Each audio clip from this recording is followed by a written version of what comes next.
reflex anxiety reducers. They're a little bit like pieces of smoke in Brownian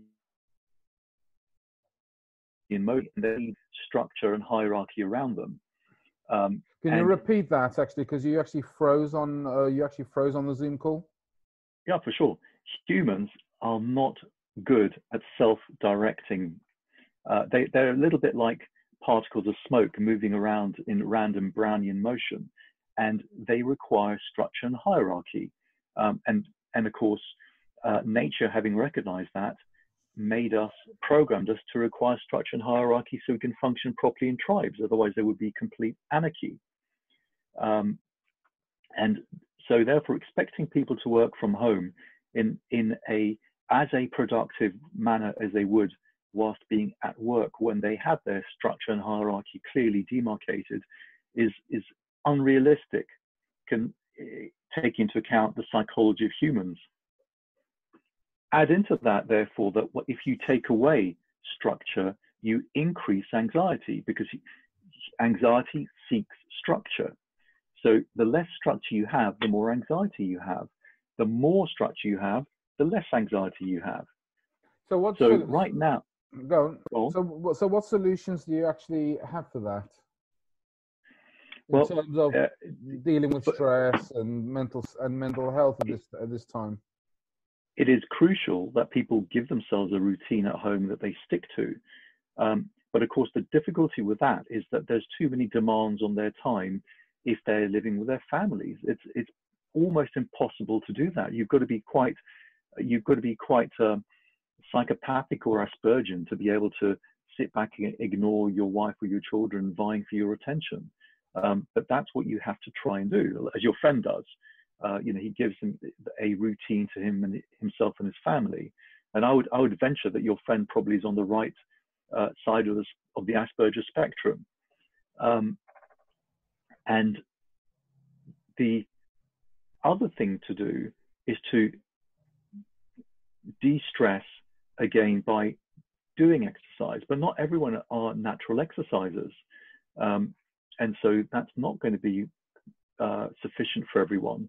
If you're not a natural exerciser, at least go out for a walk, because walking is also very good for the heart and will help you de-stress a little bit. Also, try and plan for the future, because one of the problems that we have in life is we're stuck on this treadmill of instant gratification, trying to achieve illusionary goals, going nowhere. And very few of us actually take time to process and plan. And so we need to set aside two types of time: processing time and planning time. Now, processing time needs a different environment. Processing time is good if requires mild distraction, because you need your mind to be flowing freely and not being stopped by little blocks of anxiety. So mild distraction will stop the little blocks of anxiety. So what's mild distraction? Going for a walk or sitting in a bustling cafe. But of course, we can't do that right now. Planning time needs absolute focus. And focusing, therefore, you need to do it in quiet. So for instance, you could do processing time while standing in one of those queues to get into the supermarket. That would do. In terms of focus, I mean, focus is one of those things that people don't have the same level of focus now than they did 100 years ago, obviously, because we are, it's why it's things like YouTube and things like that. In fact, it's increased now, but I remember when my daughter was in primary school, there was data that had come out that they couldn't maintain concentration for longer than 10 minutes. So they actually used to teach them in 10-minute blocks. And whereas 100 years ago, people obviously read a lot more, actually probably longer than 150 years ago, I'm thinking now, that people had to read a lot more. But focus is something that is being eradicated from in this modern world, I suppose. So it's that much harder to be able to maintain. Well, we're losing the ability to concentrate and focus because that is very much a habit.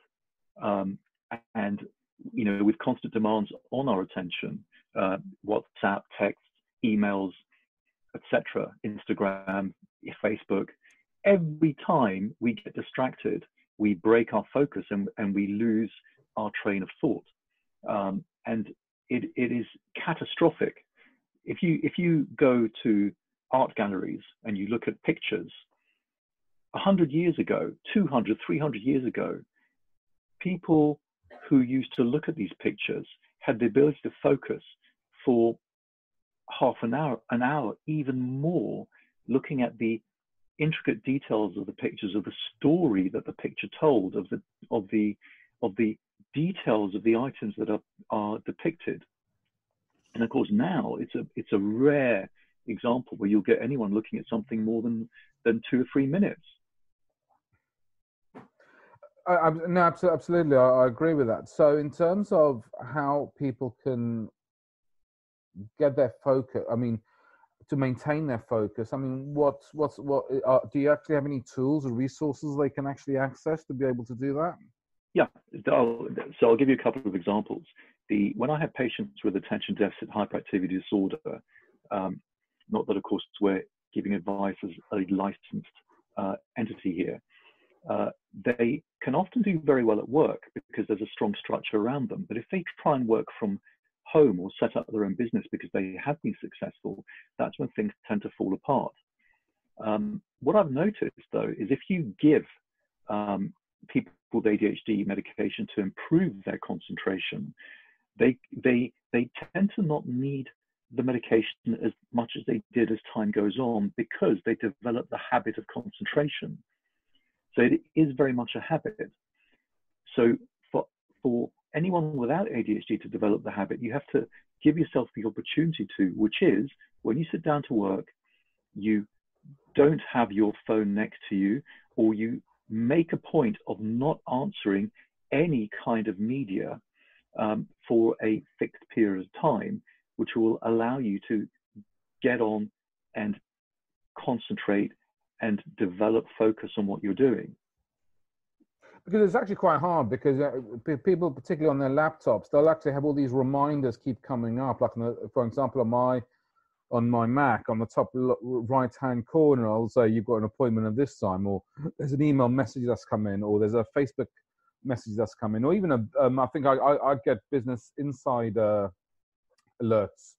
So they always keep coming up in the top right-hand corner, which is a constant pattern interrupt. It is.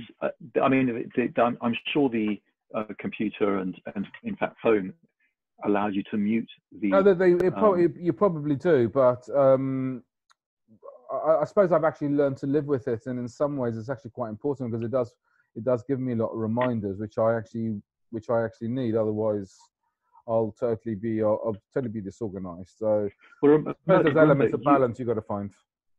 Everyone is in control. And the thing is, people get excited by relatively new technology.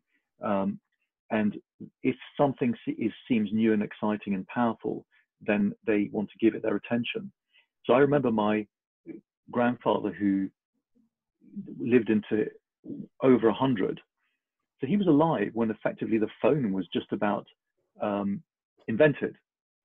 And because it remained a novelty to him, it always grabbed his attention. Whenever the phone rang, he became excited and had to be the one to go and answer it. And for us, because this internet revolution has only really happened in the last 20 years, for a lot of us, this is a novelty that demands our attention. But actually, it's a fake attention. It's a fake demand. Most of it is complete nonsense, and most of the rest is stuff that can wait. So therefore, you need to tell yourself you're the one in control, and you're going to answer things when you decide you're going to answer. Because you've also got to remember that in the last 20 years ago, I think, when the internet was really sort of kicking off, I suppose, it was still in its infancy. Now we're in its mature, it's in its maturity now, and we've all sort of basically changed our behaviour as time has gone on to accommodate this, which, as you're saying, is not really the most beneficial way of actually living life, I suppose. No. Well, as I tell people, we are anachronisms in a society of our own making. In other words, we as humans belong to a different era to the society which we have created. The society which we created is not suitable for us. And furthermore, if we give the society we've created the ability to think for itself, it will conclude that humans are not suited to the current society and start doing something about it, if it hasn't already. But I'll throw this back at you. If the thing is, if this is what society is now, we actually have to learn to adapt to this current society. We can't go back to living in small villages and, you know, cooking on open fires in a tribal format, because those times are gone. We've evolved into this technological era, so we've got to learn to adapt to that.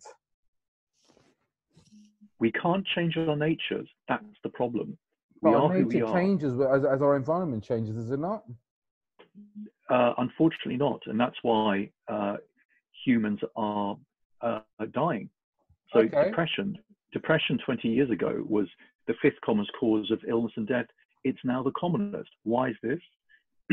Exactly for the reasons that I've said. Now we can change habits, but even changing habits needs huge amounts of effort and discipline, because we'll always revert to our nature, and therefore when I show my patients how to cope with modern society, it is a lifetime worth of practice that I'm introducing them to. And if they let up, then their old habits will return. So it's a very difficult situation for people to deal with. One thing that can be helped, actually, which people can learn and it will stay with them, is breathing. So breathing is incredibly important, and something that we do very badly.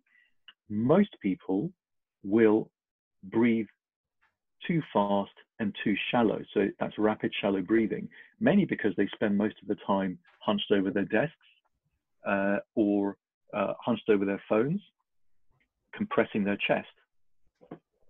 Now, what happens when you rapid, shallow breathe is you have two gases involved in breathing, two main ones, which is oxygen and carbon dioxide. You breathe in oxygen, you blow off carbon dioxide. What people don't understand is that although we think carbon dioxide is a waste product, it is not. It is crucial for the body, and it relaxes the body, it calms the body, it maintains a biochemical equilibrium. But the body itself is created to maintain a equilibrium of oxygen, but carbon dioxide diffuses quicker than oxygen. So if you're breathing inefficiently, at a rate of breathing that maintains your oxygen, you're going to be blowing off way too much carbon dioxide. And that causes biochemical changes. It makes the blood go alkaline because you're getting rid of acid, because carbon dioxide is H2CO3, carbonic acid in the blood. And that causes calcium to shift, go into the muscles, causing muscle tension and spasm.